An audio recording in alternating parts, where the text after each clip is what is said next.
Kwa hiyo kwa sasa tuna mpango unaitwa on bill financing ambao unaendelea hapo. Wateja wetu ambao ni wapya na wale ambao tayari wanatumia umeme wanaweza wakakopeshwa majiko na wakawa wanalipa mkopo wao kadri wanavyonunua umeme.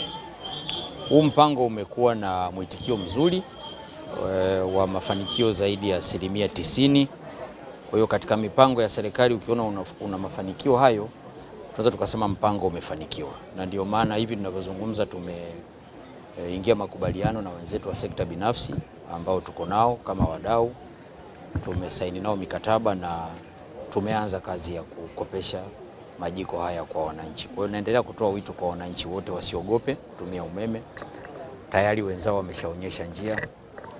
Hii ndio nishati nafuu zaidi kuliko nishati zingine.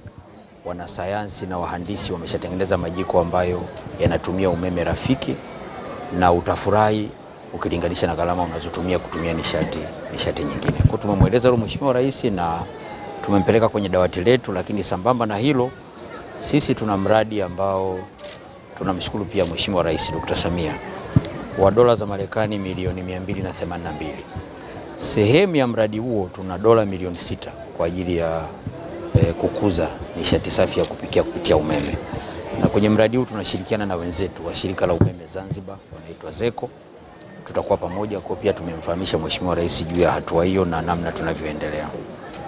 La pili, nimepata nafasi ya kumweleza Mheshimiwa Rais juu ya hatua tuliofikia kwenye utekelezaji wa mradi mkubwa wa kujenga njia mpya za kusafirisha umeme kutoka Tanzania bara kwenda Zanzibar. Tutakuwa na njia za umeme 3 za kupita chini ya maji. Moja itakuwa inatoka Dar es Salaam kwenda Unguja, ya pili itakuwa inatoka Tanga kwenda Pemba, na ya tatu itakuwa inatoka Kisiju hapo kwenda Mafia. Ule ni mradi ambao ni package moja chini ya mdau wa maendeleo, Benki ya Maendeleo ya Afrika, na muda wa utekelezaji wa mradi ni miezi 22. Huu mradi kukamilika kwake kutaongeza uwezo wa sisi kupeleka umeme mwingi zaidi Zanzibar. Kama mnafahamu, Zanzibar imejengwa sana katika kipindi cha miaka 5 ya Dr. Mwinyi. Uwekezaji umekuwa mkubwa sana, viwanda, utalii, mahoteli na miundombinu mingine ya serikali, mashule, hospitali, mahitaji ya umeme yameongezeka. Kwa hiyo njia ambazo ziko kwa sasa zimeshazidiwa uwezo, tunakuwa na huo mradi mkubwa kwa ajili ya kupeleka umeme huko. Lakini la mwisho, nimemweleza Mheshimiwa Rais juu ya kukua kwa teknolojia na namna ambavyo tunajitahidi kupunguza usumbufu kwa wateja wetu.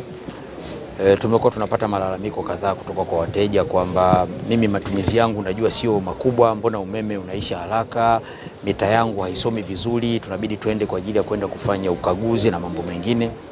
Sisi tunatambulisha rasmi sasa kitu kinaitwa smart house. Kuna mfumo mpya wa kufanya wiring kwenye nyumba yako ambao utakuwezesha wewe kufuatilia matumizi ya umeme kwenye nyumba yako kupitia simu yako, na simu itakuonyesha chombo gani ndani ya nyumba kinatumia umeme zaidi. Kwa hiyo unaweza ukakiswitch off huko uliko. Huko Mwanza nyumba iko Dar es Salaam, huko Dubai nyumba iko Kigoma, unaweza ukaswitch off hicho kifaa ili matumizi yale unayoyahofia yakasimama.